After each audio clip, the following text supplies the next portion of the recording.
Je voudrais souligner aussi la fragilité de l'équilibre du budget 2020 qui repose sur deux béquilles et une chance.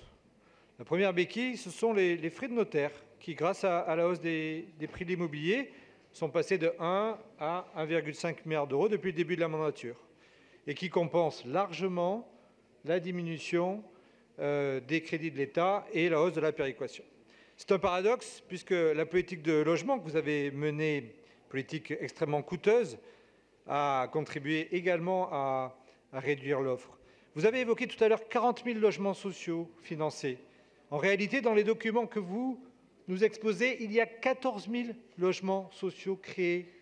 L'écart entre 14 000 logements sociaux créés et 40 000 financés, c'est 26 000 logements qui sont aujourd'hui occupés par des classes moyennes et des classes populaires, avec des niveaux de loyer tout à fait raisonnables et qui, aujourd'hui, coûtent des millions d'euros à la collectivité sans créer un logement de plus. Et là-dessus, il y a un manque de raison, un manque de prudence fondamentale. La deuxième béquille, c'est la dette, que vous estimez vous-même à 6,140 milliards au 31 décembre 2020, soit une hausse de 57% depuis le 1er janvier 2015, où elle était de 3,905 milliards d'euros. Je rappelle que vous prévoyez encore 130 millions d'euros de loyers capitalisés qui viennent gréver encore les comptes des bailleurs sociaux et qu'il faut ajouter au bilan global de l'endettement de la ville. Ainsi, l'épargne brute moins les loyers capitalisés n'est plus que de 521 millions d'euros et non pas 653.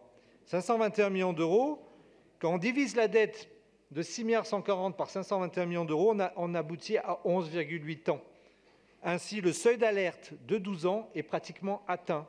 On est à 11,8 ans, ce qui ne permettra pas à votre successeur, quel qu'il soit, de poursuivre une politique d'investissement de la sorte.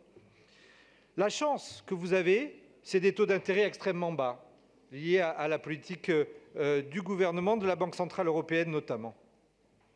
Des taux d'intérêt extrêmement bas qui ont favorisé cette double bulle, la bulle immobilière d'une part, qui est en train de continuer à grossir de façon dangereuse, et la bulle de l'endettement de la ville, qui aussi atteint des niveaux avec un seuil d'alerte proche, également dangereux.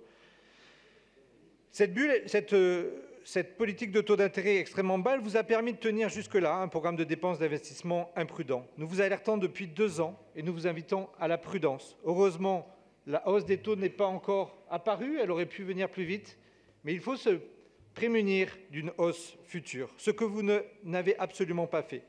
Que se passerait-il en effet si les taux venaient à augmenter?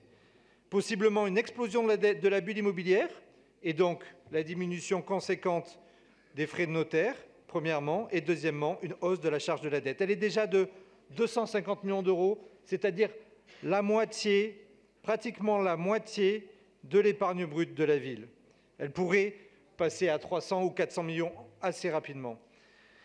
Si les agences de notation notent bien la ville, vous n'arrêtez pas de vous enorgueillir de cette notation, c'est grâce à son patrimoine et à la capacité d'augmentation de la fiscalité.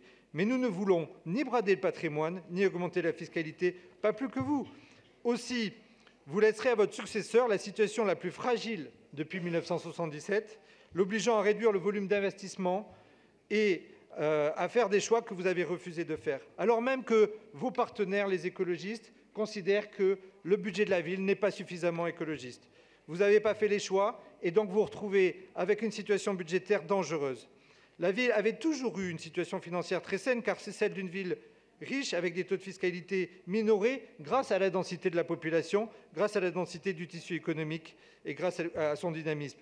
Vous êtes ainsi la première maire de Paris à préempter ainsi l'avenir. Cela n'est pas ce que l'on appelle, de mon point de vue, de la bonne gestion.